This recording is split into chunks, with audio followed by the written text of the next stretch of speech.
یو ورځ په لاره روان وم نو د کلي نو د سړک د سایډ نه یو کس رامنډې والې داسې صاحب یې سوه ما ورته هلکه څه چل شوی دی ویې ویل په سړک کې هلته بره ډوډۍ وجنګېدو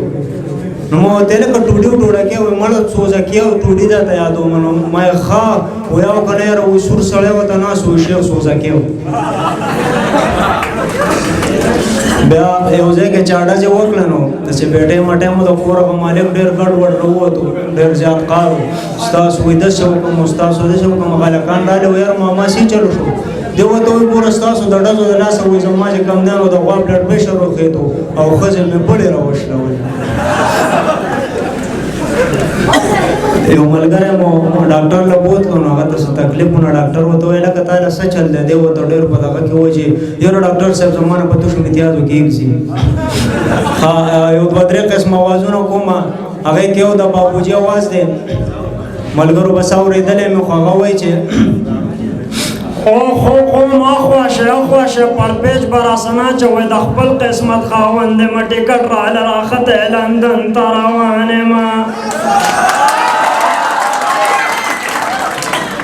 بیا یو فني کال به درته دغه کوم دوه درې قسمه اواز دی هغې کې هغې کوي چې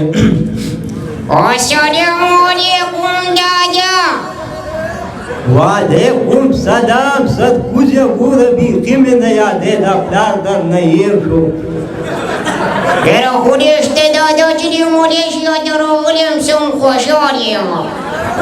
دا ودې دکه نو اوس دادا دغه ته ورته ته وګورېږي او مور به مې راته وګورېږي نو داسې ښه دی که نه باقي شو اشرات کې یم یم ښه لکه نور څنګه ښه خو یې که نه او دادا اوس ښې یم د مور څه دې خبرې وکړه واده ورکه وجه السلام علیکم زیار وعلیکم سلام ورسته خو بیا ډېر پنچر دی ښه بچه څه وکړمه ټوله ورځ کارونه شي ستړی شوم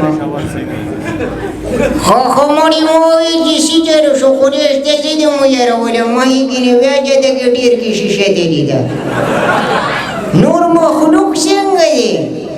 ښه بچه ښه دی باله خبرې ورسره وکړه ناسته نیغ نیغ راته ګوري ورکه وله هلو السلام علیکم نو وعلیکم سلام ولې ما څه چل کړه نو داسې چل کړی دی د مشرانو د مخې ناستې ما سره خبرې کوي چاته سیټ ته لاړه شه اوس وایه سیټ ته راغلم نو اوس وده ورته زه چې ووایم زه خو اوس په خپله شرمېږم مننه